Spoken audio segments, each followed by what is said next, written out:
மண்ணுக்கும் கதை இருக்கு. அது மூச்சு விட்டால் நாம் கேட்கிறோமா? வைகை ஆற்றின் கரையில் மதுரைக்கு தெற்கே சில கிலோமீட்டர் தூரத்தில் ஒரு கிராமம் இருக்கிறது. கீழடி. ஆனால் கீழடி என்பது ஒரு கிராமம் அல்ல. அது ஒரு கேள்வி. நீ யார் என்று கேட்கும் கேள்வி.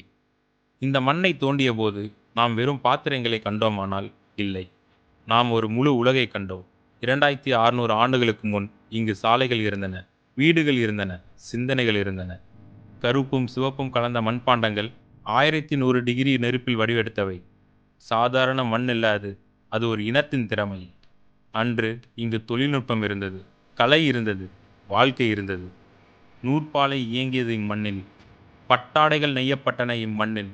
பல வண்ண கண்ணாடி மணிகள் உருவாக்கப்பட்டது இம்மண்ணில். அனைத்தும் உலகின் பல துறைமுகங்களுக்கு பயணித்தன. இங்கு நீர் மேலாண்மை இருந்தது. மண் குழாய்கள், வட்ட கிணறுகள், வடிகால் திட்டங்கள். ஒரு மழை வந்தால் எங்கு போகும், எங்கு தேங்கும், அதை யோசித்தவர்கள் இங்கு வாழ்ந்தனர். இன்று நாம் ஸ்மார்ட் சிட்டி என்று சொல்வதை அவர்கள் வெறும் மண்ணிலேயே கட்டினர். இன்றளவும் நாம் அவ்வகையான தொழில்நுட்பத்தில்தான் இருக்கிறோம், சிறிதும் மாறாமல். 1500க்கும் மேற்பட்ட குறியீடுகள் கிடைத்தன. 60க்கும் மேற்பட்ட தமிழ் எழுத்துக்கள். ஒரு மனிதன் ஒரு குடுவையில் எழுதியிருக்கிறான் 2600 ஆண்டுகளுக்கு முன். அவன் தெரிந்திருக்க மாட்டான் ஒரு நாள் நாம் அதை படிப்போம் என்று. ஆனால் நாம் படிக்கிறோம்.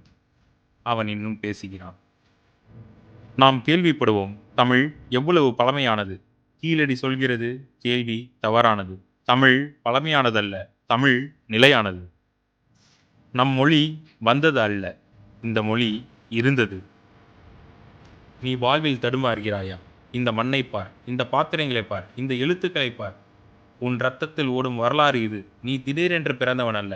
நீ ஒரு நீண்ட தொடர்ச்சியின் அடுத்த வரி.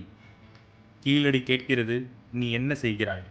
உன் முன்னோர்கள் மட்பாடம் செய்தார்கள், நூல் நூற்றார்கள், எழுதினார்கள், நிர்மாணித்தார்கள்.